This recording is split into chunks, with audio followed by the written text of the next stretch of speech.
Pronto. Agora sim, estamos gravando.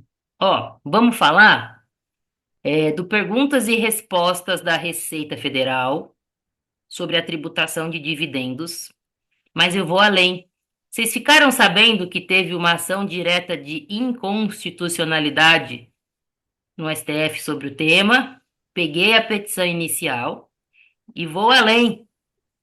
Além da petição inicial, já tiveram algumas entidades que pediram para entrar como amicus curiae, e elas protocolaram as petições lá. E eu peguei também, certo? Então, vai ser bem profundo. A gente vai analisar o perguntas e respostas e essa petição inicial aí da ação direta de inconstitucionalidade. Certo? Porque esse tema, gente, tá muito no mercado, cada um fala uma coisa, muitas mágicas sendo inventadas. E a nossa função, a gente pode até usar algumas mágicas dessa, mas a gente tem que saber o risco. O cliente tem que estar ciente disso, na honestidade, porque não adianta criar uma tese da nossa cabeça e falar para o cliente, faça, daqui os anos passam, a Receita vai lá e autua ele. Você vai ficar com a sua reputação manchada, sabe? Não faz menor sentido e o cliente vai ter um baita prejuízo que vai vir com juros, multa e o escambau. Certo? Então, como está gravando, quem permanecer aqui é porque autoriza o uso da voz e da imagem, e essa aula, por ser tão importante, vai ficar disponível. Tá bom? Beleza? Eu vou direto para perguntas e respostas. Na verdade, deixa eu abrir a lei primeiro aqui, ó. Vai, vamos fazer assim.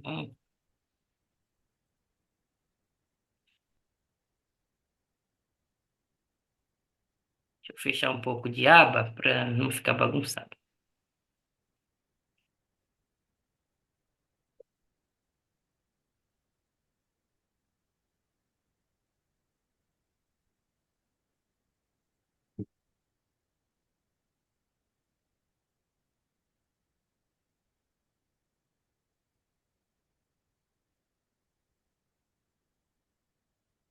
Beleza, fechei. Vou dividir a tela inteira, então tudo que eu fizer vocês veem, tá? Pronto.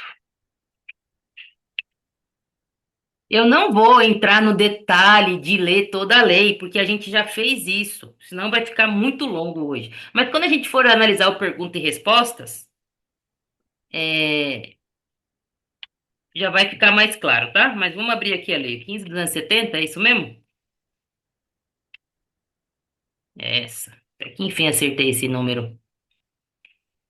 Perguntas, eu não vejo mais vocês, então quem tiver dúvida me interrompe, por favor, enquanto eu estiver falando, certo?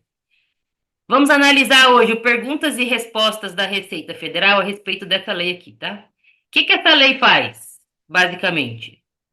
Isenta de imposto de renda a galera que ganha até R$ 5.000. Como nada vem de graça, se ela está deixando de tributar uma parcela grande da população, de onde que vai tirar o dinheiro para repor esse rombo?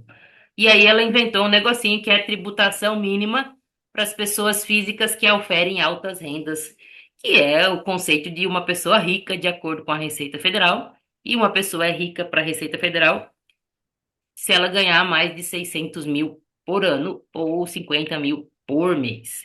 E um dos efeitos colaterais dessa alta renda aqui, ó, é a tributação na fonte dos dividendos, no valor de 10%, se os dividendos ultrapassarem 50 mil, ok? Alguém recebeu dividendos de R$ 51.000, 10% fica retido a título de imposto de renda.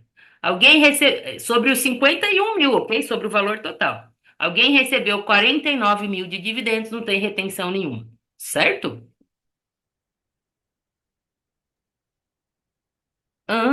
Deixa eu ver aqui. Professor, Tem... Oi?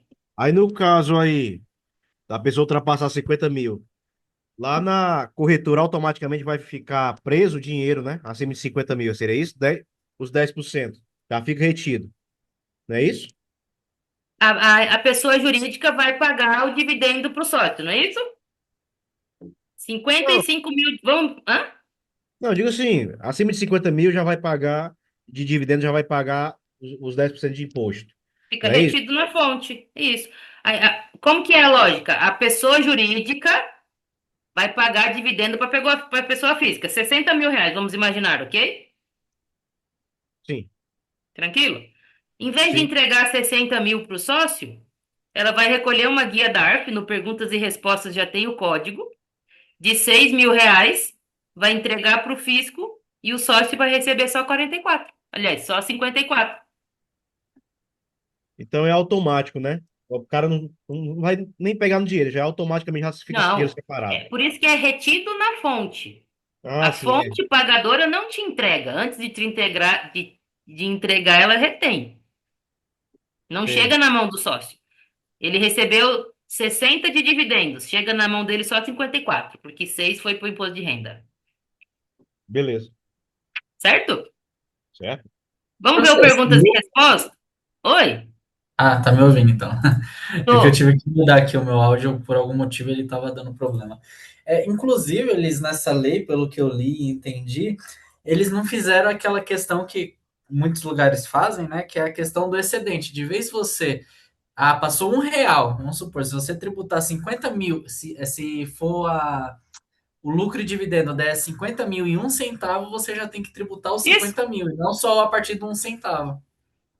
Isso é objeto da ação direta de inconstitucionalidade, tá? Não ter obedecido essa Ah, só o bacana. excedente. Que eu já ia questionar isso no.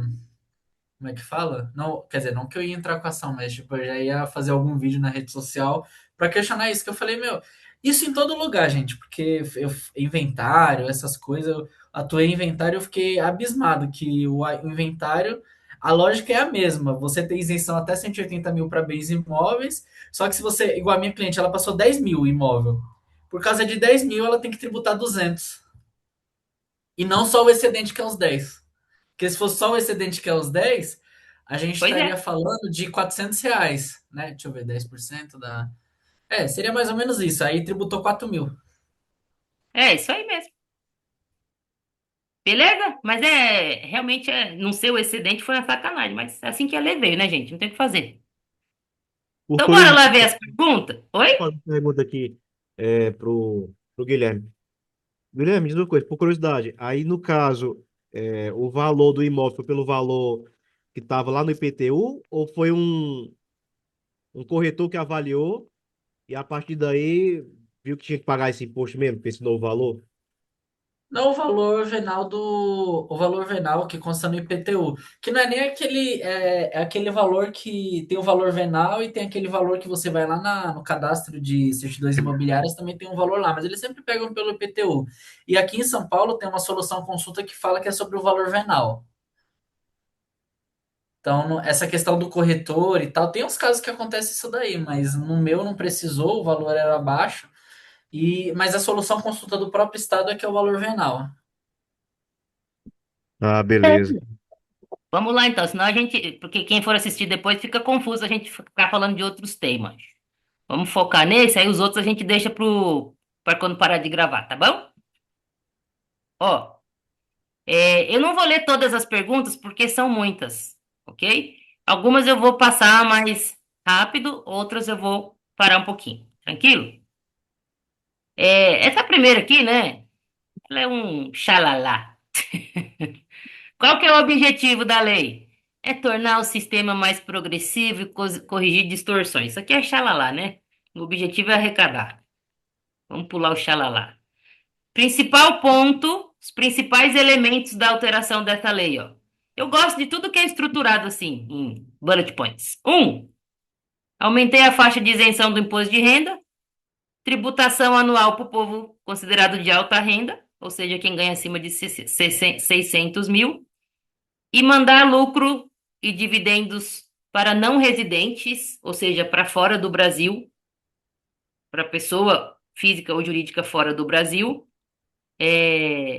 vai ter tributação na fonte também, certo? Vamos descer mais um pouquinho. Ai, caramba. Quando que começa a valer essa lei? Para fins de retenção na fonte, já em janeiro.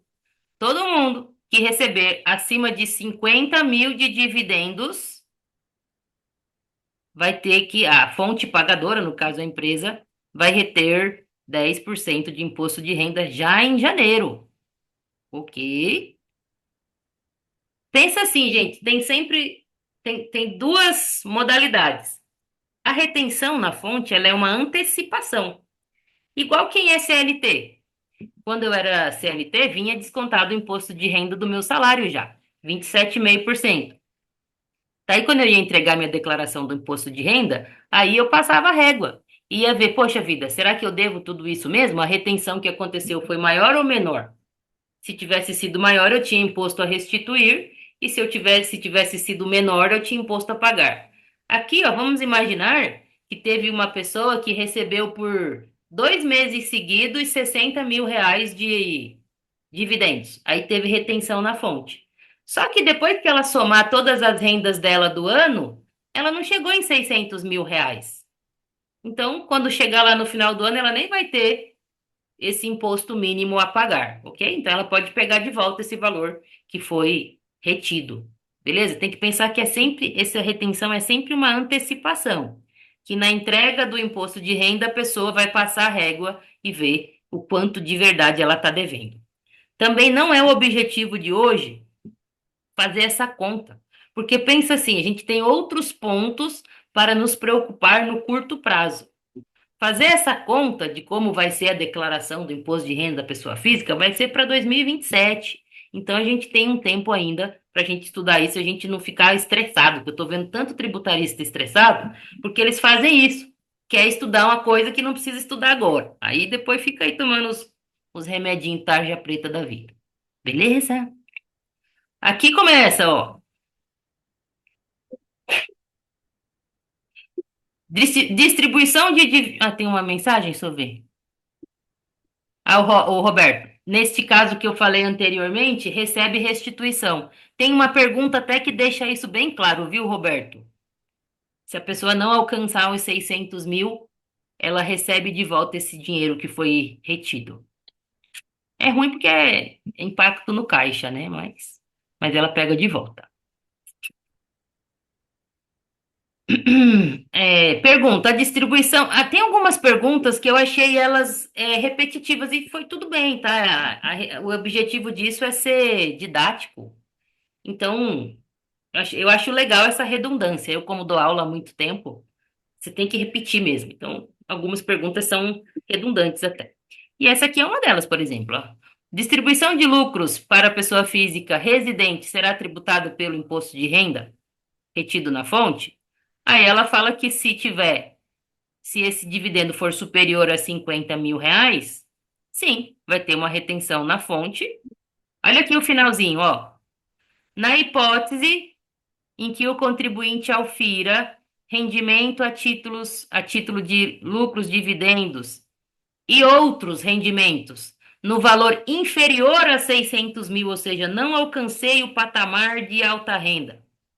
O valor do imposto retido na fonte sobre os lucros poderá ser restituído ao contribuinte. Ok? Tá aqui, bonitinho. Qual alíquota? Essa retenção é de 10% sobre os dividendos distribuídos. Beleza? Acima de 50 mil. Prazo para pagar, isso aqui é mais para a pessoa jurídica que estiver distribuindo, né? No mês subsequente, certo? Tranquilinho. Deixa eu ver o que mais aqui. Aí aqui é a pergunta 7. A lei traz alguma hipótese de afastamento da tributação de imposto de renda retido na fonte sobre lucros e dividendos? Ela fala sim, traz, que são aqueles requisitos que está todo mundo de cabelo em pé, né? Para os lucros auferidos até este ano, dezembro de 2025, eles podem ser isentos dessa tributação desde que o resultado tenha sido apurado em 2025, a distribuição desses dividendos tenha sido aprovada até o dia 31 e seja exigível nos termos da legislação civil, e aqui está deixando bem claro, ó. O pagamento, o crédito ou a entrega tem que ocorrer nos mesmos termos daquela ata de aprovação, certo? Tem outras perguntas que detalham mais isso daqui, tá bom? Aguenta o coração. Aqui, essa daqui é um exemplo. Cadê? Verô, Oi, é a Cida, é, né? sim, Racida, no caso da empresa que ela vem fazendo as antecipações ao longo do ano, e quando chega na apuração não tem mais nada, assim, ou seja, teve, mas já pagou, lá já está lá em antecipação, só fazer o ajuste lá nas contas do PL. Não há que se falar em ata, porque não vai pagar nada em janeiro de 26, correto? Nossa, Cida, explica de novo para mim, acho que eu não compreendi. Deixa eu Por parar de exemplo, compartilhar. tem empresas, né, que essas empresas, principalmente Simples Nacional, que não são SAs, eles vão tirando aquelas retiradas ao longo do ano ali. Sobrou uma grana, vão lá e pega. Hum, Aí, geralmente se apropria em conta de antecipação lá para sócio, na conta do ativo. Quando hum. você chega no final do ano que faz o encontro de contas, praticamente ele já recebeu, você só dá baixa ali do passivo e com o encontro com o PL. Não vai sair mais caixa, não vai sair mais dinheiro para pagar o sócio. Então, nesse caso, não há que se falar mais em fazer uma ata para valor de 2025 ser distribuído lá em 2026, correto? Mulher, essa pergunta sua é boa, tá? Como eu não pensei nela ainda, o que eu vou falar é pensando agora. Depois, se eu refletir. Nesse caso, os dividendos já foram apurados e pagos em 2025 mesmo, correto? Isso, vai, eles vão fazendo aqueles balanços trimestrais, né? Ou Então, às vezes até mensal, vai apurando, vê que tem um valor, sobrou dinheiro, vai pegando, vai pegando, vai pegando. nesse Mas caso, eu entendo que não aí não fechou tem ainda o balanço. tributação mesmo. Uhum, porque já recebeu, Porque ele já já. transitou Tudo pela conta aconteceu dele, neste ano, né? Antes dessa lei. A lei não pode retroagir, né? tá certo? Ou seja, não vai haver realmente um pagamento, uma saída de caixa a título de distribuição, porque já pagou tudo ao longo do ano de É, 25. E quando você fecha o balanço, você já tem os valores ali já pagos, inclusive. é, faz sentido, é isso mesmo. Tá certo. Uhum, é porque eu tenho uns dois casos desses. Agora Aí eu preciso refletir melhor se realmente não precisaria da ata. Quando é assim, não precisa de ata? eu também Porque acredito que não precisa de ata, e aí sobre a ata eu acho que é só para os casos dos lucros que você quer distribuir nos próximos três nos anos, próximos anos, né? que aí dá Que para ficam você os deliberar acumulados. em ata, que é o que a maioria está fazendo, correndo para fazer, né? Que a pessoa que vai distribuir mais de 50 mil, ela pode fazer a ata, deliberar que vai ter um valor distribuído, principalmente os que estão acumulados. Quem está acumulado até está colocando os valores já em ata. Só que a Jusesp mesmo, ela emitiu um comunicado que não precisa colocar em ata o valor que vai ser distribuído, porque é um ato um tanto sigiloso. Então eles falaram, olha, você faz a ata, mas não coloca esse valor, porque tá todo mundo com a questão da Não, mas insegurança na jurídica. verdade tem que pôr o valor, Guilherme, só que o valor fica num documento anexo, Sim. Ah, ok? tá. Então Mas talvez o é isso que valor tem que colocar. A eu instrução da colocar. Jusesp é que tem que colocar o valor. Todo mundo que soltou a instrução, a OAB soltou, a Jusesp soltou, tem que colocar o valor. Até porque a lei exige que o pagamento cumpra o que você prometeu na ata. Como é que você vai cumprir o que está na ata se não tiver um valor? Então tem que. O que a Jusesp falou é: você vai deixar isso como um documento sigiloso, separadinho, Ah, sim, entendi. certo? Mas tem que ter valor? Tem gente que tava questionando essa questão de como você não sabe quanto de lucros você vai ter, como é que você vai colocar valor se você não sabe? Se for para distribuir só o A que Receita faleceu. deu uma solução no perguntas e respostas. A gente vai chegar Ah, lá, sim. que é levantar um balancete intermediário até novembro, ok? Aí chega em dezembro, você vê se aquele valor se confirmou ou não e permanece a isenção, mas tem que ter um valor, certo? Vamos ver? Aqui o Roberto tinha colocado que o defeito da retenção é que o dinheiro fica preso lá e você não pode investir em outros lugares. É verdade. Isso é ruim mesmo. Tem gente que até falou da questão, se não for exclusivamente necessário você fazer essa retenção, você coloca no limite do valor a distribuição de lucro, e aí quando você for fazer a. E aí só no final do ano você faz a distribuição total, porque aí você não fica retido esse valor. Ué, se o sócio, se for um sócio que não recebe muito por mês, ele vai topar. O duro é que tem alguns que eles retiram 150 por mês, então a vida dele está estruturada. Tem uma aluna, por exemplo, que diz que tem um cliente dela que retira 150 todo mês da empresa. Se ele retira é porque ele tem uma vida estruturada com 150 por mês. Para essa pessoa vai ser mais difícil convencer, ó, retira só 49 e o resto no final do ano para não ter retenção. Mas vai depender do sócio, né? Beleza? Vocês voltaram a ver o arquivo da perguntas e respostas? Sim. Então, beleza. Aqui, ó. Pergunta oitava. Para que não haja retenção dos lucros apurados aliás, em 2025, quais requisitos têm que ser cumpridos? Primeiro requisito, né? A distribuição desses lucros tem que ser aprovada até o dia 31. Ok. E bonitinho. Que mais, que mais? O valor, aqui, ó.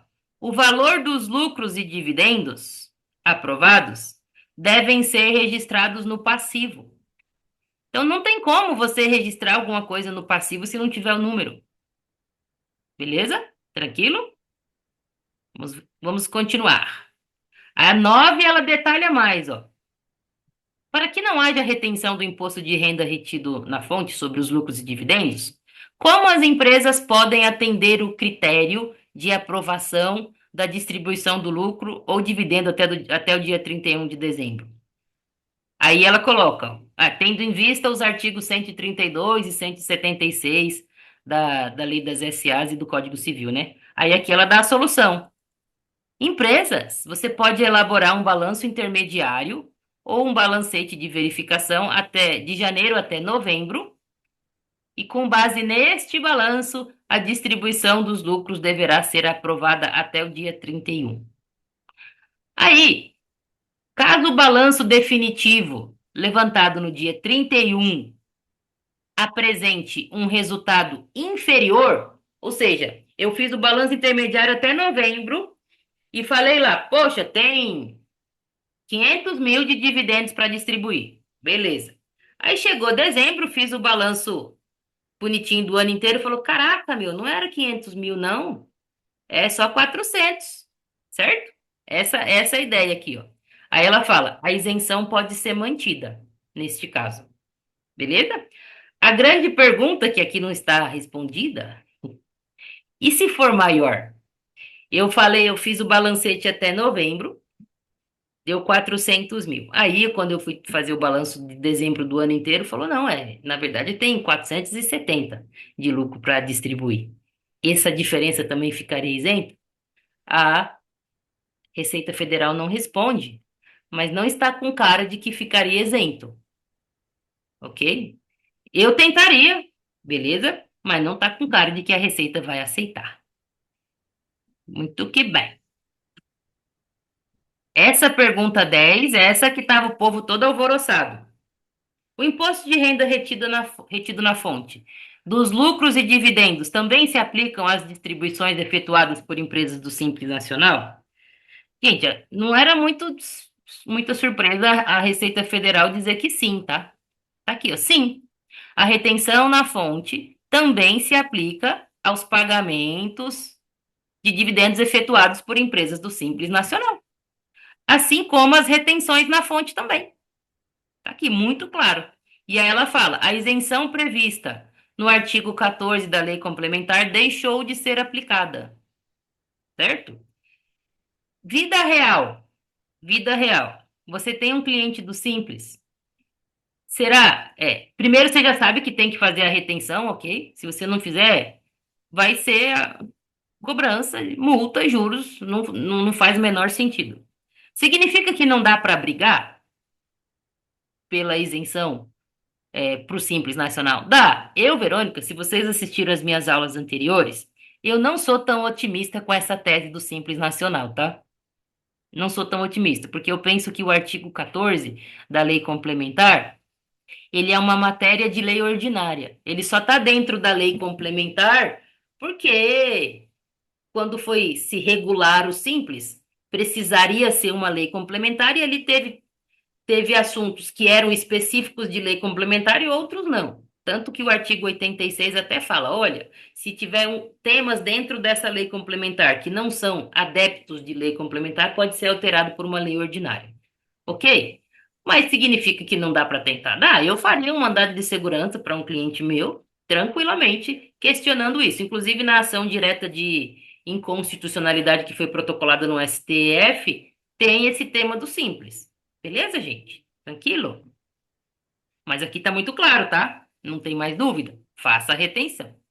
Aqui é o código 1841, capitalização, que muita gente está falando de capitalizar, né? Capitalizar os lucros. Onde fica? Vamos pensar num. é, deixa eu parar de compartilhar aqui e abrir um Excel para mostrar uma coisa.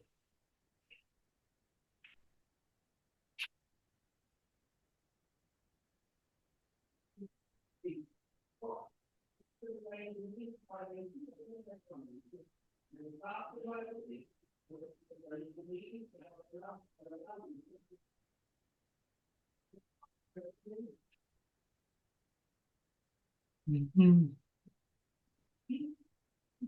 Aqui, ó, um balanço, né? Esse aqui é um balanço. Balanço da empresa. Aqui tem os ativos, os passivos e aqui o patrimônio líquido. É uma continha de ativos menos passivos. Ok? Dentro do patrimônio líquido, eu tenho uma conta chamada capital social, que é o dinheiro que os sócios colocam quando eles vão montar a empresa, né? Para começar uma empresa tem que ter botar grana lá. E tem aqui também, ó, lucros. Certo? Tranquilo, tranquilo. Vamos supor que aqui tinha 200 de capital social e 150 de lucros. Capitalizar nada mais é do que trocar isso aqui de lugar, ó. Beleza? Quando eu capitalizo, esses 150 de lucros viram capital social. Então, se eu capitalizar, capital social vira 500, aliás, desculpa, 350, e os lucros daqui somem. Ué. Ah, isso, eu quando eu apaguei sumiu, peraí, 150. Tranquilo, gente? É isso que é capitalizar. Deixa eu ver se tem mensagem aqui. Deixa eu ver o Roberto. Ah, o Guilherme. Guilherme está falando aqui, a Lei Complementar 123 é hierarquicamente superior. Garante isenção total dos lucros quando há contabilidade, sem limite de valor. E pelo princípio da especialidade, uma lei geral não revoga e nem restringe uma lei especial anterior. Esse é o que eu Então, entendo, mas na prática a Receita Federal já entende de outra forma. E que nem você bem é, disse, professora, é mandado de segurança para manter o direito, né? mas olha, esse nem é. Eu não sei se você assistiu uma aula que eu fiz, que eu entrei mais nisso, tá? Esse não é o entendimento nem do STF. Vou te mostrar aqui rapidinho, ó. Nem do STF e nem da doutrina, ó. Eu peguei aqui. Tem uma pasta, gente, dentro do material de vocês, escrito. É a pasta número 16, tributação de dividendos. Todos esses arquivos estão lá. Tem aqui um artigo do Paulo de Barros. Gente, eu não consigo pensar em ninguém melhor do que o Paulo de Barros Carvalho para falar sobre interpretação de lei, né? Um artigo recente, de 2019, onde ele fala que não tem hierarquia entre lei ordinária e lei complementar. O que tem é algumas matérias são específicas de lei complementar. Só. Para as outras matérias, que não são específicas de lei complementar, mesmo que ela esteja dentro de uma lei complementar, ela pode ser alterada por uma lei ordinária, ok? Aí eu fui mais além, peguei uma decisão recente do STF, de 2025. Era o caso de um benefício que uma funcionária pública tinha, que foi concedido por lei complementar e revogado por uma lei ordinária. E o STF falou, tudo bem, porque concessão de benefício não é matéria de lei complementar, ok? Então, essa tese de que e eu vejo muita gente na internet falando isso, ok?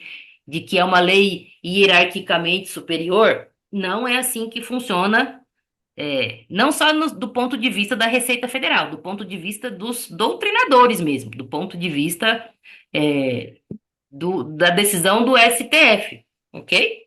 Beleza? O que que aconteceu na prática com a lei do Simples? Ela é uma lei gigantesca. Realmente, o tratamento especial do Simples Nacional, por exemplo, pagar todos os 8 tributos em uma guia só, ter uma alíquota menor, isso é matéria de lei complementar mesmo, ok? Por isso que veio por uma lei complementar, a 123. Mas a 123 tratou de outras coisas que não são exatamente matérias de lei complementar. E isenção de dividendos trata da pessoa física, não é uma matéria de lei complementar. Tanto é assim que a isenção de dividendos que a gente tem hoje, que a gente tinha, né, vigorando, inclusive que essa lei nova, a 15.270 alterou, é uma lei ordinária, ok? Então não é bem assim, tá? De que tem essa questão de hierarquia. Beleza? Deixa eu voltar aqui para perguntas e respostas. Essa é a mágica do direito, né, gente? A gente tem que ir muito a fundo. Não significa, gente, que eu não faria um mandado de segurança. Eu faria, com todos esses argumentos. Mas a necessidade de ir a fundo é para você jogar a real com o seu cliente, né? Para senão você dá muita esperança e tem uma coisa ruim na vida que é a expectativa. Aí você dá muita esperança para o cliente, chega lá vem uma decisão desfavorável, o que não é muito difícil de acontecer, porque eu acabei de te mostrar uma decisão de 2025 do STF falando que uma lei ordinária pode revogar um negócio que estava na lei complementar porque não era matéria de lei complementar, saca? É só para a gente ser realista com o cliente. Eu venderia um mandado de segurança, eu faria, ficaria lindo, maravilhoso.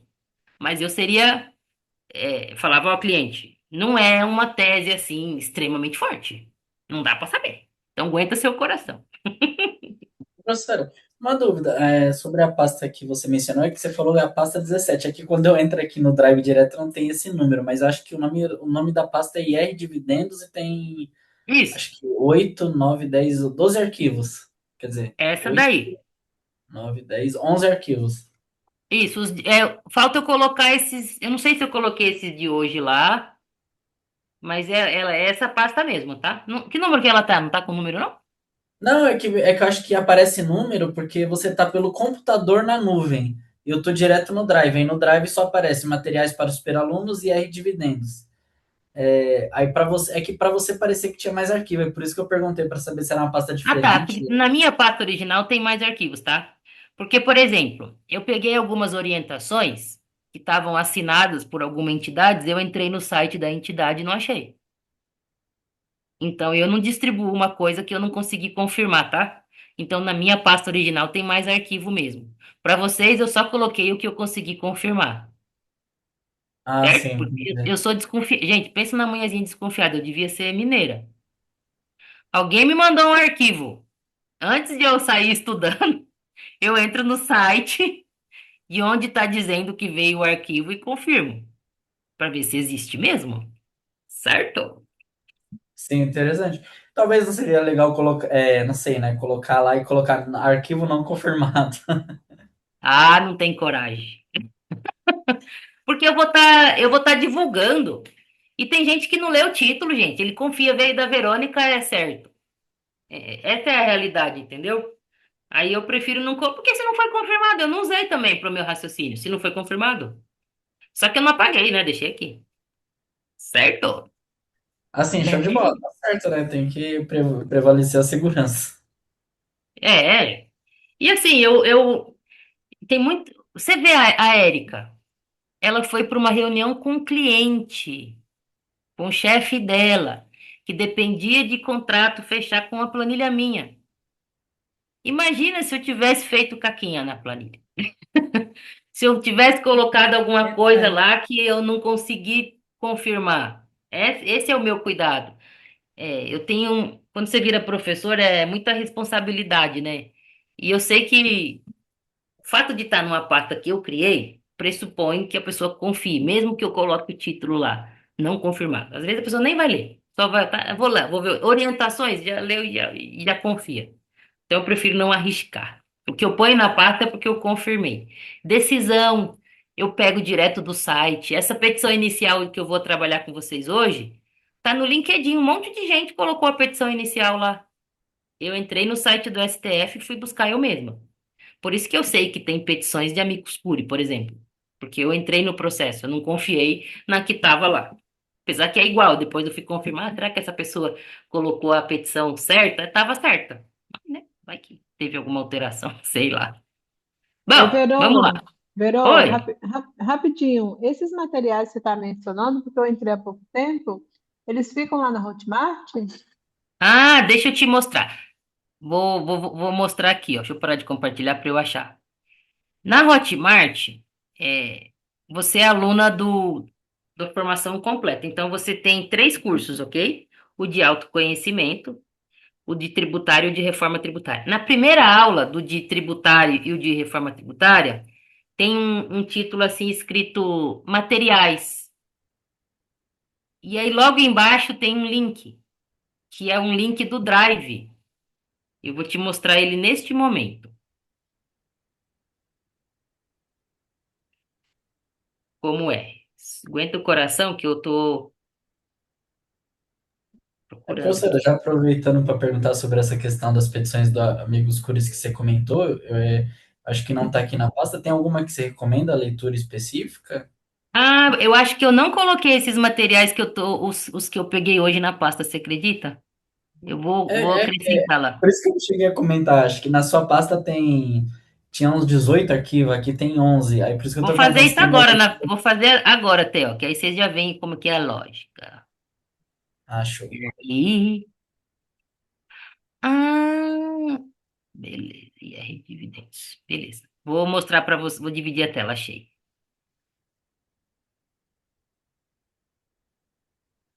Ó, Cida, é um link do Drive que tem essa pasta aqui, ó, materiais para superalunos, beleza? Tem um aluno que um dia ele entrou na formação, Hugo, o nome dele. E aí ele entrou, né? Ele falou. Aí a primeira coisa que ele viu foi essa pasta. Ele, rapaz, só essa pasta aqui já valeu o valor que eu paguei, de tanto que ele gostou. E eu falo, não passem perrengue. Antes de você pesquisar coisa em outro lugar, dá uma olhada aqui para ver se não tem. Aí eu tentei ser didática. Então tem uma pasta só com coisas de inteligência artificial, que não é muito, porque eu não sou especialista nisso, mas tem um arquivo aqui que foi de uma pessoa que veio dar uma aula numa mentoria uma vez.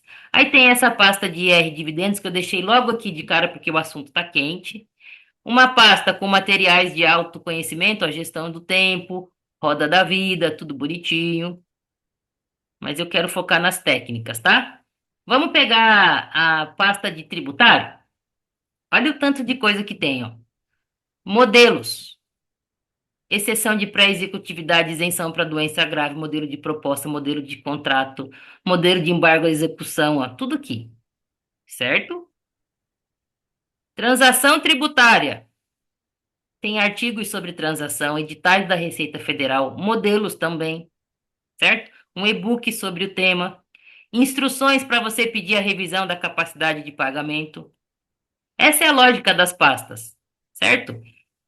Vamos pensar aqui, você quer INSS acima do teto.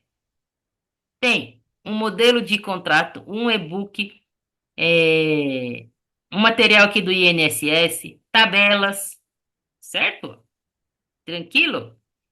Essas são, ó, o tanto que tenho. E essa pasta é sempre viva, por isso que eu uso um link do Google Drive, porque aqui eu consigo ir colocando coisas. Eu não deixo um monte de arquivo embaixo da aula, tá? Então é esse link, viu? Aí, Cida, tem o material só de reforma tributária. Ó, materiais, reforma tributária do consumo. Olha o tanto de coisa que tem, ó. E-books, as tabelas. Lembra que a Érica falou que ela foi na reunião e ela pegou as minhas tabelas da parte de imóveis e ela precisava de uma tabela de Simples Nacional que não estava junto com a de imóveis? Ela veio e procurou aqui, achou a tarda cabelo. Simples Nacional. Livros que não são meus, por exemplo. Esse livro aqui é da FGV, que eles dão gratuitamente. Coloquei aqui. Material de vendas, tudo aqui, ó. Tá vendo? Certo? É por isso que eu digo, antes de você pesquisar em outro lugar, ó, imobiliário, ó. Eu tenho a planilha lá, ó, que a Erika usou, com todas as abas, ó, trocentas abas, tudo que é exemplo tem aqui, ó. Aluguel pré e pós-reforma, redutor de ajuste, CIB, copropriedade, coisas no máximo de detalhe aqui. Fez- Viu? Ficou claro, Cida, como que é essas Sim, pastas? sim, ficou sim. Eu vou acessar, porque eu não havia ainda acessado a Hotmart, mas eu vou acessar lá e pegar o link. Muito obrigada, viu, E Verônica? imagina, que paz. Bom, vou fazer agora então aqui, para eu não ficar com pendência. IR dividendos, vamos colocar os materiais de agora. Upload de arquivo.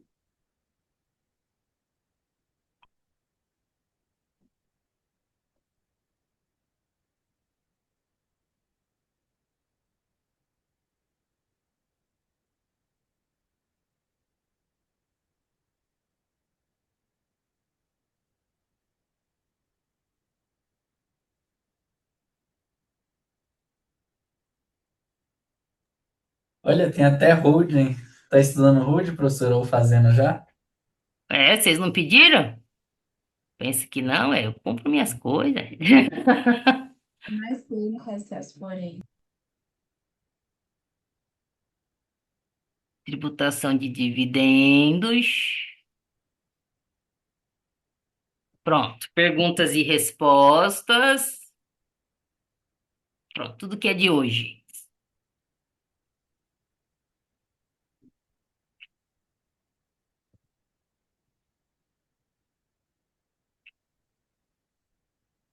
Eu sou muito chata, gente, antes de eu lançar um curso, antes de eu lançar uma aula. Eu gosto de fazer uma pesquisa bem profunda, sabe? E aí eu demoro mais por isso. Holding é um desses exemplos, porque também é outra área que o povo fica falando groselha e você pode colocar seu cliente em risco, né? Bom, vamos continuar aqui. É, vamos colocar essa 13 aqui, ó, que ela pergunta o seguinte. A capitalização de lucros apurados até o dia 31 de dezembro, deliberada e aprovada em 2025, é tributada pelo imposto de renda? De onde vem essa pergunta? Tem muita gente que tem lucro acumulado para distribuir e não vai ter grana para pagar, porque a regra é, você tem que pagar até 2028, certo? A pessoa não vai ter grana. Então, qual é a solução que deram? Vamos capitalizar, que foi aquela... Vocês veem, voltou aqui a pergunta e resposta ou não?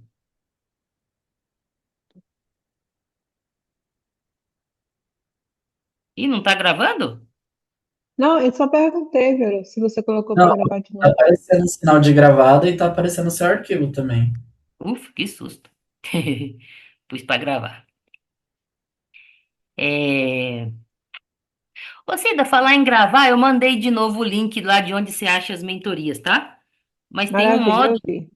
tem um módulo lá escrito mentorias gravadas. É sempre útil.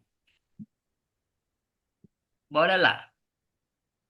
Bom, aí a empresa calculou os lucros, em vez de pagar, vai capitalizar. Que é aquela continha que eu falei, só troca de lugar.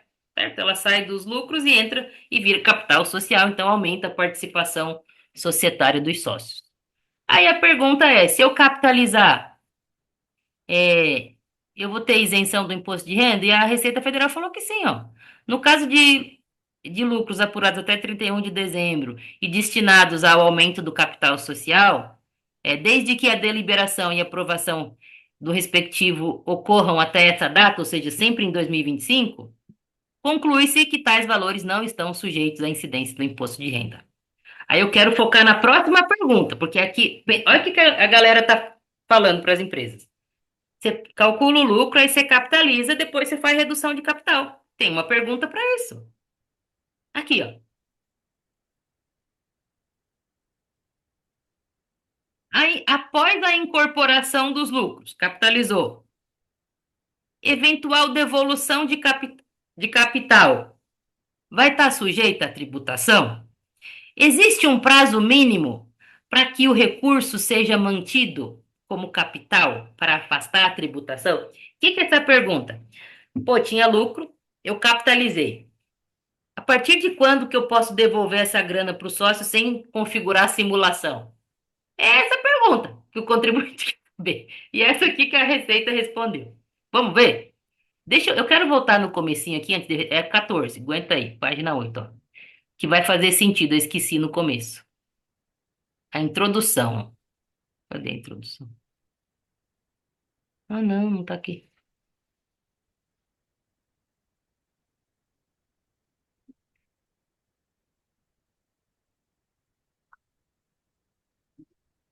Não, acho que tava na 14 mesmo, eu confundi, eu acho que é aqui, vamos ver.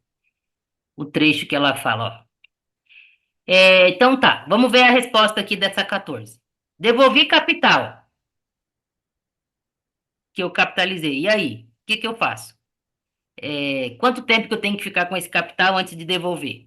Aí ela fala assim, ó, não tem um prazo específico, porque não tem mesmo. Não obstante, para que seja mantida a não tributação, ou seja, a isenção, eventuais devoluções efetuadas nos anos subsequentes devem ser efetuadas em consonância com os requisitos previstos no direito privado. Que requisitos são esses? Vou mostrar neste momento.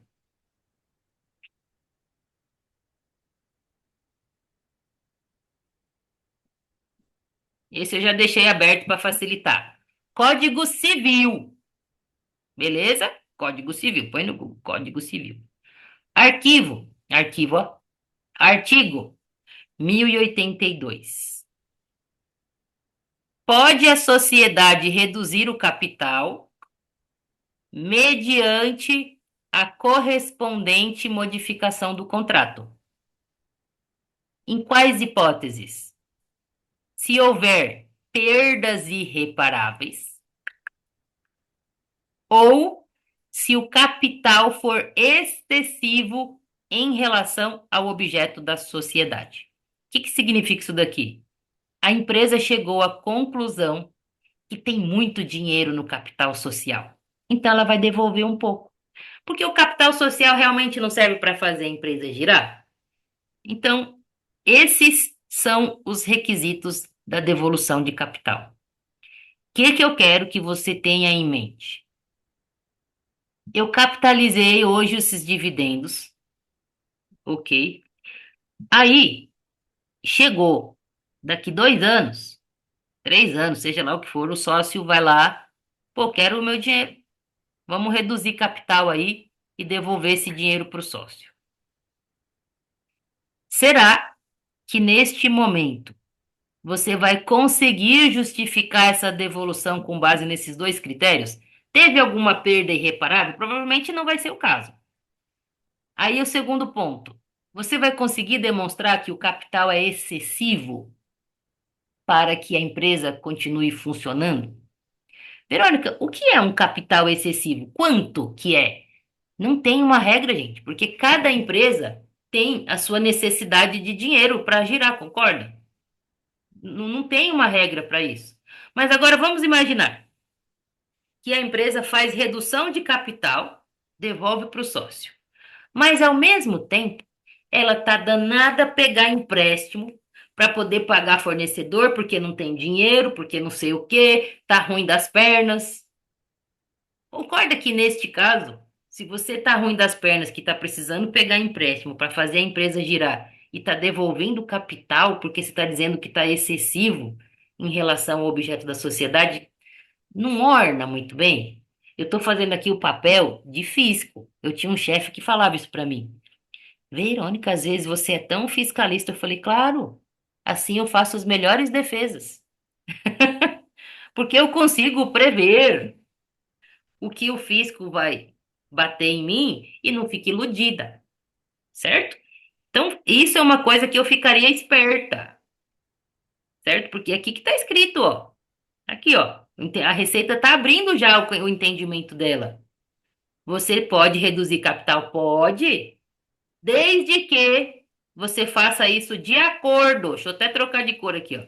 De acordo com os requisitos previstos nas normas de direito privado. Beleza? Tranquilo? É isso. Então, na hora de devolver o capital para o sócio, analise junto com o financeiro, com a contabilidade, se você consegue justificar essa redução. Realmente o capital está excessivo para o objeto social? Se você conseguir, tranquilo, tem uma defesa. Quando a Receita Federal vier te encher o saco. Porque ela virá, ela tá dando pistas aqui já, no perguntas e respostas. Beleza? E aqui na segunda parte ela fala, ó, redução de capital efetuada simultaneamente com o evento de capitalização. Pô, capitalizo hoje e reduzo o capital amanhã. Vai tomar no nariz. Ela fala, você tá de brincadeira comigo? Certo? Ó? Ela até coloca, em desacordo com as normas de direito privado, poderão ensejar a cobrança de imposto de renda sobre lucro, sim. Então, isso é um alerta para que você fique esperto ou esperta com empresas que capitalizaram e na hora de devolver esse capital. Beleza? Bom, as próximas perguntas, gente, elas são voltadas muito para não residente, tá? Que eu acho que não vai ser muito o nosso problema do tipo de cliente que nós atendemos. Eu, quando eu digo nós, eu e os alunos, os que estão aqui presentes e os que não estão também, pelo que eu converso com a galera. Não é muito comum. Então, eu vou passar mais rápido aqui, certo? É... Aqui tá, a distribuição de dividendos para alguém do lado de fora do Brasil, física ou jurídica.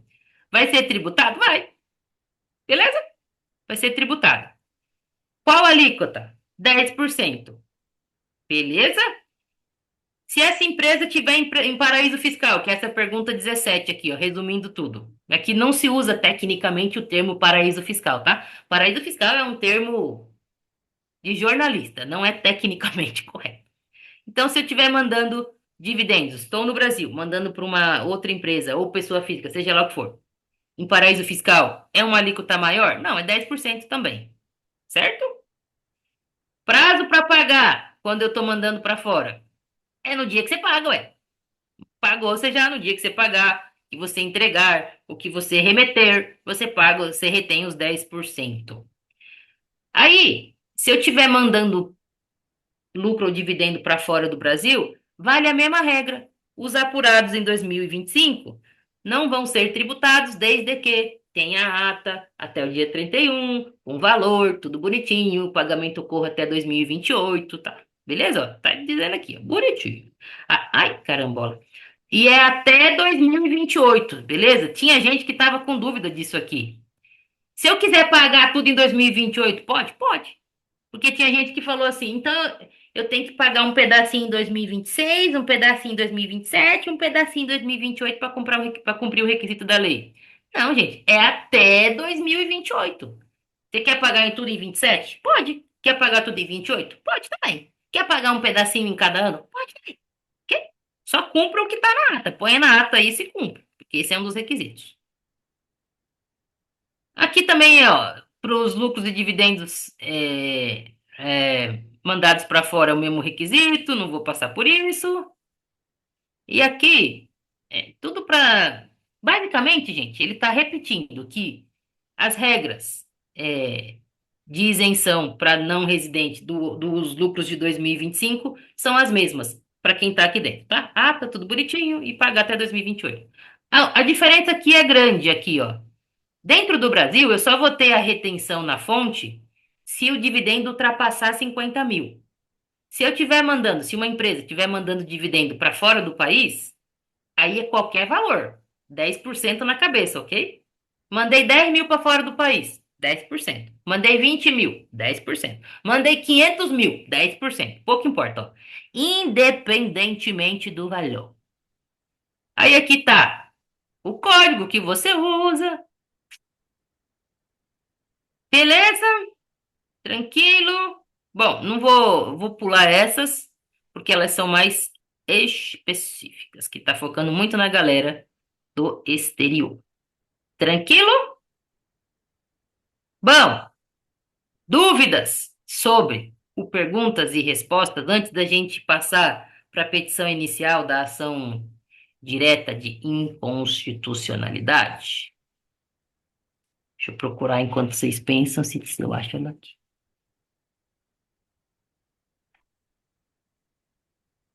Achei.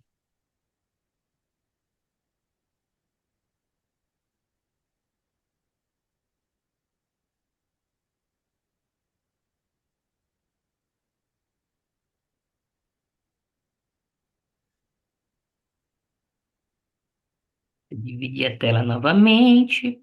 Pronto. Ó, que bonitinho. Vocês veem uma petição inicial, uma petição com a logo da. Ai, carambolinha.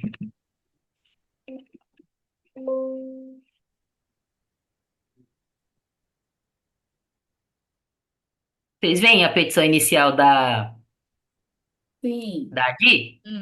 Aqui, ó. Confederação Nacional do Comércio de Bens, Serviços e Turismo. Beleza? Uhum.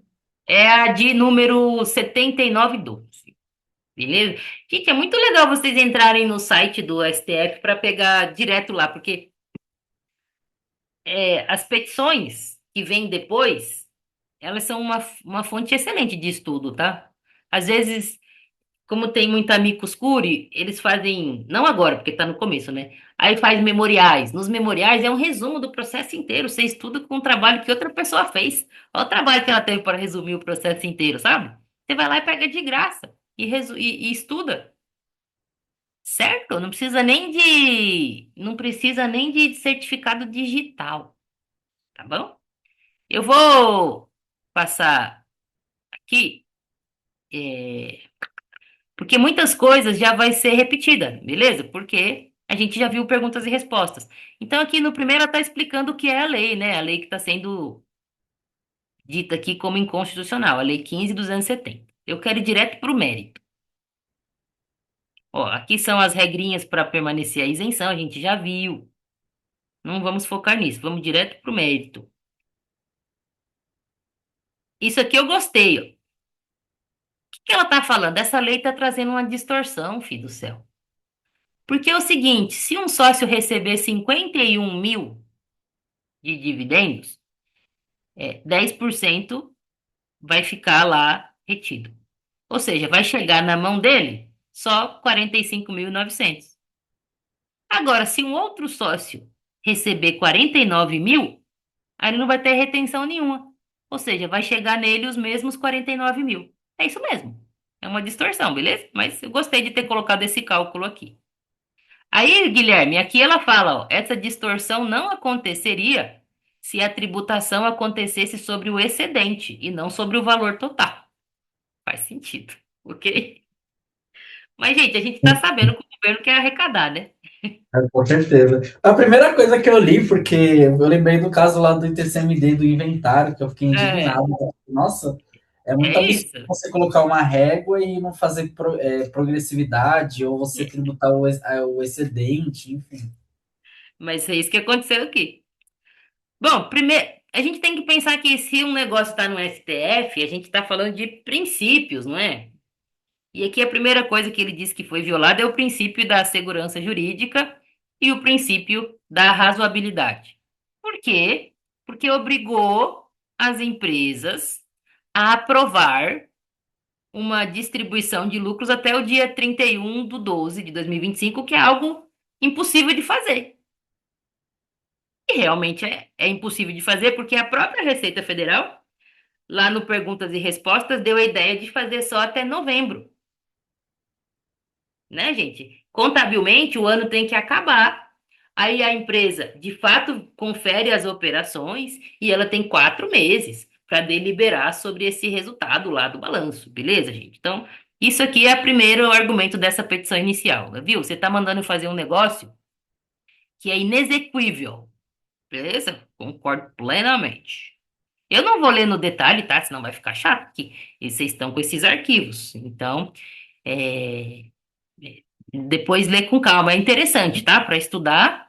E também pode pegar direto no site do STF. Tudo, tudo. Tô trabalhando só com coisa pública aqui. Nada de coisa sigilosa. Ela cita a nota técnica do Conselho Federal sobre o tema. Essa nota técnica está lá na pasta de arquivos. Também é público. Se você entrar no Conselho Federal de Contabilidade, no CS, você botar um Google, gente, nota técnica 13 de 2025, vai aparecer rapidinho.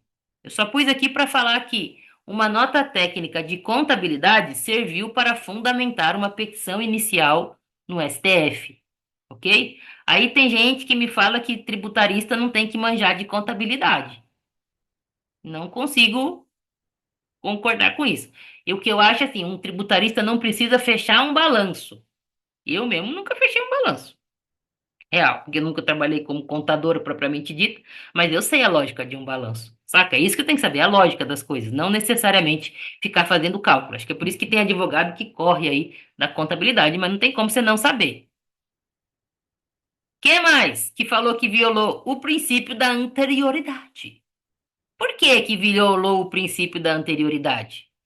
Porque se uma empresa não cumprir os benditos requisitos lá, botar a ata, calcular o valor até o dia 31, os lucros apurados neste ano, em 2025, vão ser tributados com base numa lei que só vai começar a vigência no ano que vem.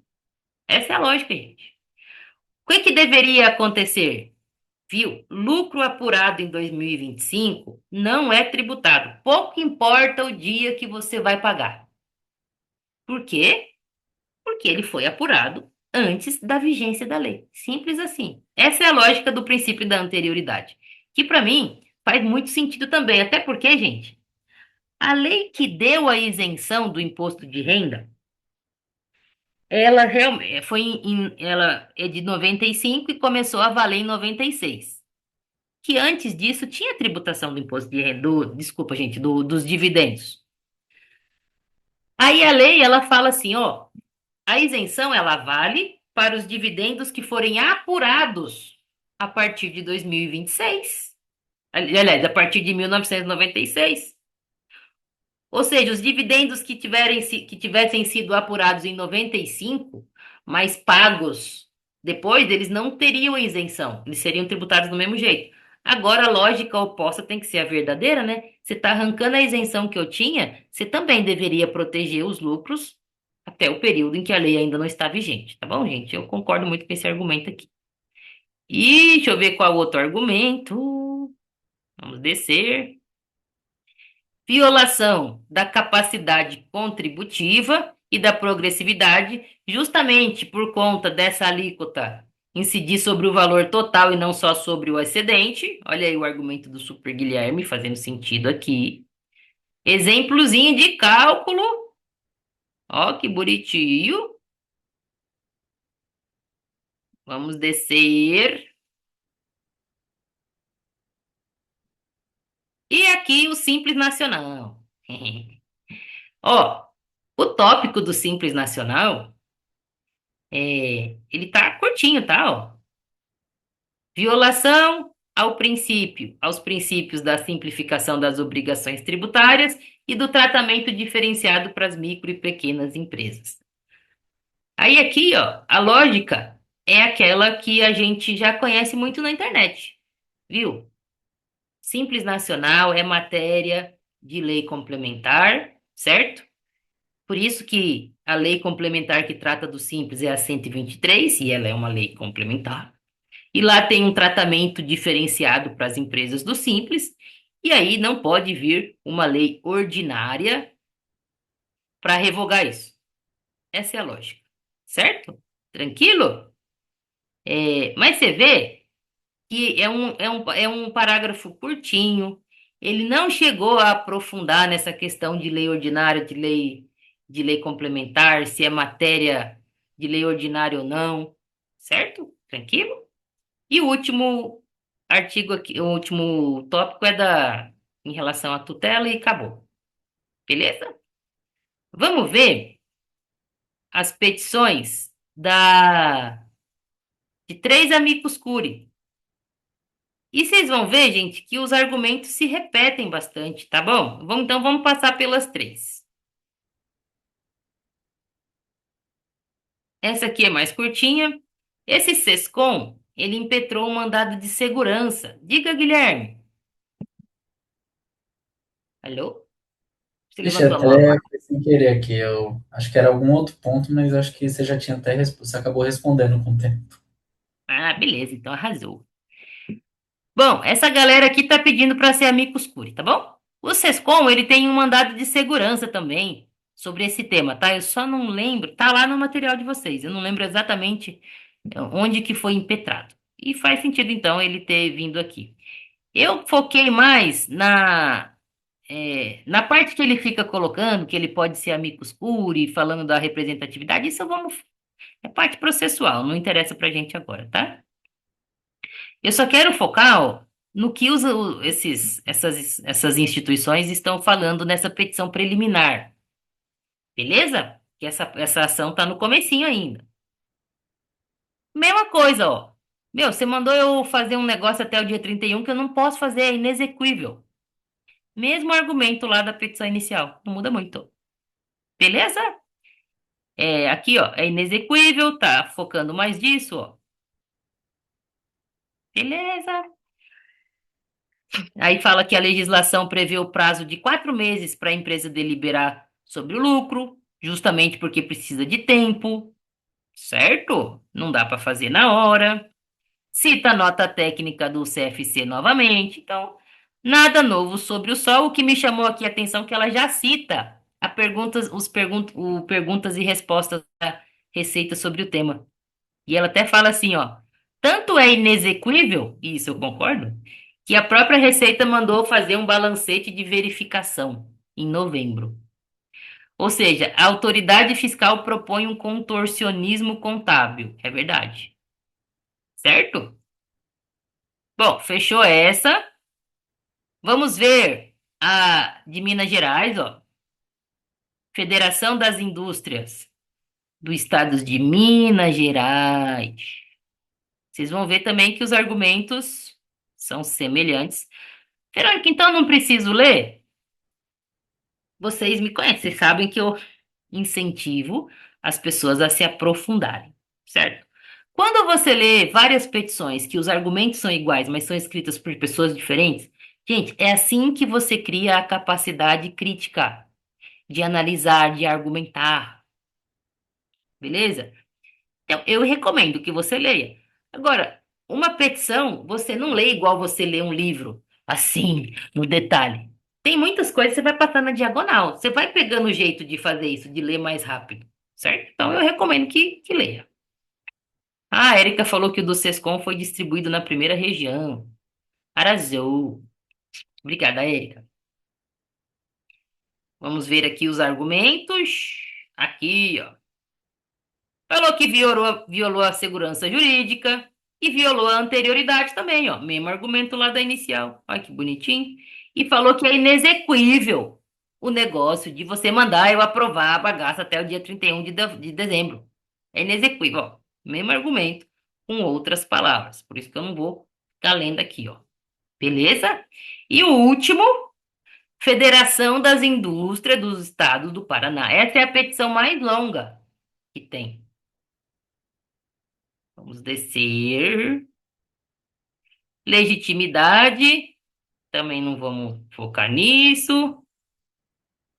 Ah, aqui, eu gostei dessa petição, tá? Ela já cita jurisprudência. Achei legal. Qual que é a lógica aqui, ó? Quando a grande pergunta que temos que responder se a gente for fazer um mandado de segurança. Em relação a 2025, lucros apurados em 2025. Quando é que ocorre o fato gerador? O fato gerador acontece na apuração dos lucros ou no pagamento desses lucros? Ou no emprego desses lucros? A palavra emprego, por exemplo, quando você capitaliza, isso é um emprego. Mas e o fato gerador? Regra matriz de incidência tributária lá do Paulo de Barros Cavalho. A lógica aqui dessa petição é: o fato gerador ele se consolida quando os lucros são apurados. Quando eles são apurados. Vamos continuar aqui o raciocínio, ó. E ela não tira isso da cabeça. Eu gosto de petição que não fica defendendo. Pô, eu tenho esse entendimento. Com base no quê? Tem que citar alguma coisa. E ela citou aqui uma decisão do STF. Ok? Uma decisão do STF. O tema 537, que não é exatamente deste caso, mas ele trata da tributação de lucros. É semelhante a, o tema, né? Trata da tributação de lucros de controladas no exterior. Por exemplo, a Embraer. A Embraer é uma empresa brasileira que tem controladas no exterior. Beleza? Tranquilo? Aí lá, essa tributação, o que ele está falando assim, ó? O artigo 74 dessa medida provisória, aqui determinou a tributação das controladas no exterior, tá? É uma medida provisória de 2001. 2001. Aí o que que ela falava, essa medida provisória? Viu? Os lucros das empresas que estão lá no exterior, que forem apurados até o dia 31 de dezembro de 2001, que é o ano que ela foi publicada, né? Eles vão ser considerados disponibilizados no dia 31 de dezembro de 2002. O que que essa medida provisória tentou fazer? Pô, eu fui publicada em 2001. Então, eu só posso tributar alguma coisa a partir de 2002, por conta do princípio da anterioridade. Mas eu vou burlar isso. Eu vou escrever aqui que os lucros de 2001, eles vão ser considerados disponibilizados em 2002 e logo, assim, eu posso tributar. E obedeço o princípio da anterioridade. Esse é o raciocínio. Aí o STF falou assim, não pode não. Você está retroagindo, sua louca. Ok? Essa norma não pode alcançar os lucros que tenham sido apurados, olha a palavra, apurados sobre a vigência de uma lei anterior. Essa isso aqui é uma ótima citação. Isso aqui foi objeto nos materiais de vocês em 2020. Eu escrevi um artigo sobre esse tema. Por incrível que pareça, eu estudei profundamente esse tema em 2020 a pedido de um cliente. E a partir disso eu fiz um artigo que foi publicado no Jota e no Estadão. Ele está lá também. E nesse artigo eu cito esse exemplo para defender que, mesmo que viesse uma lei tributando dividendos, a apuração do ano, mesmo que fosse pago em outros anos, não poderia ser tributada. E eu citei esse exemplo aqui. Significa que vai colar, gente? Não, a gente não sabe. Eu sempre digo, tenha humildade intelectual. Você nunca sabe se a sua tese vai colar. No final do dia as decisões do STF nem sempre são jurídicas, elas são políticas muitas das vezes, tá ok? Então, fique em paz. Mas que é um argumento bom, é bom. Beleza. Aí essa petição citou esse caso análogo, certo? E falou assim: você, ô filho do céu, ô lei 515/270, você não pode cobrar nada sobre os lucros apurados em 2025 e nem pode nem impor condições. Beleza? Porque senão você vai estar violando a anterioridade. Achei sensacional. Vamos descer. Citou aqui um outro julgamento. Não, esse aqui é o mesmo recurso lá de cima, tá? O tema lá. Ah, esqueci o nome do tema, mas é o mesmo julgado lá de cima. Beleza? Bom, aí aqui ele continua falando da violação ao princípio da anterioridade, certo? Tranquilinho.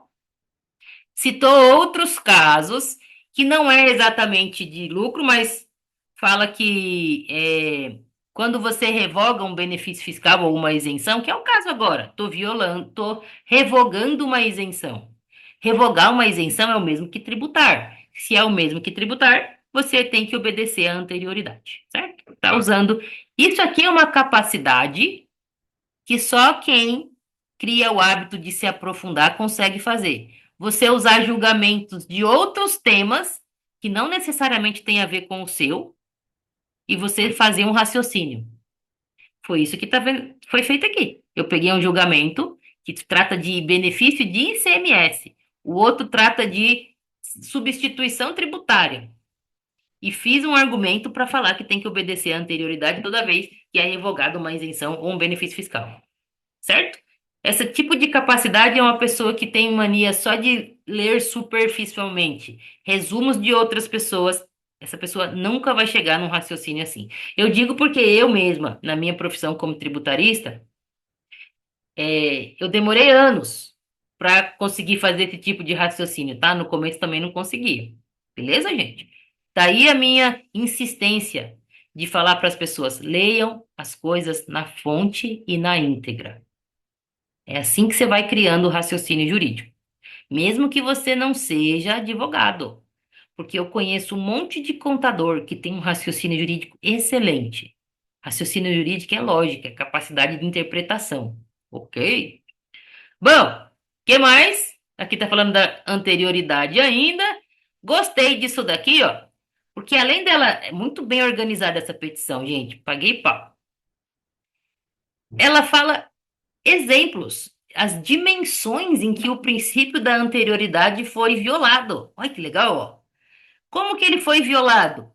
Um, você não pode tributar fato econômico antigo, certo? É, você não pode exigir nada de mim, porque o fato tributário é de um ano anterior. Dois, você não pode me criar um prazo exíguo para que as empresas deliberem sob pena de tributação. Você não pode fazer isso. Porque isso materializa uma surpresa fiscal, que é justamente o que o princípio da anterioridade visa proteger. A anterioridade não quer que os contribuintes sejam pegos de surpresa. Eles querem que o contribuinte tenha um tempo para se planejar. Essa é a lógica da anterioridade, gente. Quando a gente entende a lógica das coisas, fica mais fácil. E a terceira dimensão dessa violação você está mandando eu cumprir um negócio até o dia 31/12, que é eu deliberar sobre os lucros, mas você ignora que o ciclo da contabilidade não termina em 31/12. Ele demora um tempo depois disso para você verificar todas aquelas operações. E aí, no fim, ele até coloca, ó, tradicionalmente, essa conferência ocorre nos primeiros anos do próximo exercício. Gostei dessa, muito bem estruturada esta petição. Maravilhosa. Citou um outro precedente, no caso que teve uma revogação de uma isenção, e aí tem que cumprir a anterioridade. E aqui também, ó, tá falando que violou o princípio da razoabilidade e da proporcionalidade, que tem também lá na petição inicial. Beleza, tranquilo. E aqui fala a mesma coisa, ó. Impossibilidade material, que é o inexequível, que estava lá em todas as outras petições. Aqui permanece. Isso é inexequível. Muito bem, gostei. Deixa eu ver o que mais que eu grifei aqui. Aí essa lei compromete a segurança jurídica, compromete mesmo. Beleza. Quebra a confiança. A Receita tem tanto falado de confiança, realmente quebra a confiança. mas o governo precisa arrecadar. E acabou-se. Beleza? Tranquilo? Aqui as assinaturas. Não tem logo de nenhum escritório de advocacia, então é uma petição feita internamente, mesmo que algum escritório de advocacia tenha ajudado, não apareceu o logo aqui. Beleza? Bom, eram essas. Olha, faz 1h30 que eu tô, rapaz. Eram esses os aprofundamentos que eu gostaria de trazer sobre dividendos. Beleza? Dúvidas? Na verdade, eu vou parar de gravar, porque daí a gente fica mais à vontade para dúvidas. Faz sentido? Mas antes, que não seja, tem alguma coisa que talvez eu tenha esquecido de mencionar, porque daí eu acrescento na gravação, que vocês tenham pensado, Verônica, olha, esse ponto, aquele ponto, tem alguma coisa? Ou não? Senão eu paro de gravar, a gente vem para as dúvidas. Verô, Oi. uma dúvida, porque como eu não sou do meio jurídico, pode ser que seja uma dúvida boba, mas no caso dessa liminar aí, dessa Ah, ação, ela só alcança quem impetrou ou é de abrangência total? você está falando dessa petição inicial aqui, né? Porque Isso, teve que alguém que saiu conseguiu uma liminar. liminar também, mas foi uma pessoa. Eu acho que Mas tem um pessoal aí que já conseguiu liminar, não? eu vi hoje que teve uma decisão liminar, tá? Que não é dessa ação direta de inconstitucionalidade. Ah, Mas você está falando dessa ação que a gente acabou de ler, né? exatamente. É, como é uma ação direta de inconstitucionalidade, se o STF der uma liminar dizendo que esta parte específica é inconstitucional, aí vale para todo mundo, né? Vale para todo mundo. Que Certinho, a Verô. lei vai ser considerada inconstitucional, certo? Agora, a liminar que alguém conseguiu especificamente, aí não, aí só vale para a pessoa que impetrou. Se eu não me engano, foi uma associação, então essa liminar valeria para os membros lá da associação. Diga, Acho que Guilherme. foi uma associação do Paraná. É, A liminar que está sendo falada, que eu saí rapidinho e voltei. A liminar que está falando é sobre a questão da Atas lá, que eles fizeram uma liminar para ter o direito de você ter mais tempo de execuir a questão da ata. na verdade são duas. A pergunta da Cida é: Ô Verônica, essa petição inicial aí, que é uma ação direta de inconstitucionalidade, se for concedida uma liminar, vale para todo mundo ou só para quem impetrou? Aí vale para todo mundo, porque é uma ação direta de inconstitucionalidade, né? Agora, a liminar que aquela associação impetrou um mandado de segurança e conseguiu uma liminar, aí vale só para quem impetrou mesmo, para os membros da associação. Acho que foi uma associação, se eu não me engano. Porque lá eles estão querendo que seja lá no fim do primeiro trimestre, lá em abril, né? Isso, é isso aí, mas só vale para essa associação. E mesmo Ah, assim, eu, maravilha. Verônica, vai que a liminar é revogada. Eu. Quando as comissões começaram a divulgar essa liminar, foi exatamente isso que o pessoal ficou discutindo. Como que eu vou cravar que tem segurança ali, não precisa registrar a ata e aí depois revoga? Faz o quê? Então, olha, eu sou cabreira com liminar, ué. Porque tem isso, É, né? A liminar pode ser concedida e depois aí revogada. Aí você tem que retroagir. depois revogada, exatamente. Neste caso, o que que eu defenderia? Ó, eu tenho a liminar que me diz que eu não preciso registrar. Depois ela foi, revogada. Eu defenderia assim, olha, esse tipo de liminar é diferente de uma liminar daquelas que você consegue para não pagar imposto. Você concorda que você consegue uma liminar para não pagar o imposto? Aí você para de pagar, depois ela é revogada. Como é que você reverte isso? É só você pagar os atrasados, não é isso? Sim. Neste caso, não. Eu recebi uma liminar, ou seja, eu estava protegido por uma decisão judicial que disse que eu não precisava registrar a porcaria da ata até o dia 31 e assim Que eu é um ato cumpri a liminar. administrativo, né? Não Então pagamento de isso imposto. daí já passou, não tem como eu retroagir mais. Sim. Eu não volto no passado. Eu defenderia dessa forma, ok? Isso, uma defesa para uma empresa que realmente não registrou. Mas eu, para o meu cliente, eu falaria: faz favor de registrar, larga de ser besta. Calcula aí, sei lá, se vira, faz uma estimativa, fecha o balanço aí parcial e registra. Mas a gente sabe que na vida real tem empresa que não vai dar tempo. Então eu teria um argumento. Eu digo que eu acho ele super forte, mas eu iria por essa linha. Faz sentido, não vai? Porque assim, pô, como é que eu volto no tempo? Se você me deixou não registrar, eu não registrei. Não tem como reverter isso. Ou seja, essa liminar tem uma característica de definitividade. Olha, eu falei difícil agora. Beleza? Mas faz sim. Ô, Cida, eu falei, mas vai que eu nem respondi o que você queria saber? Respondeu ou não?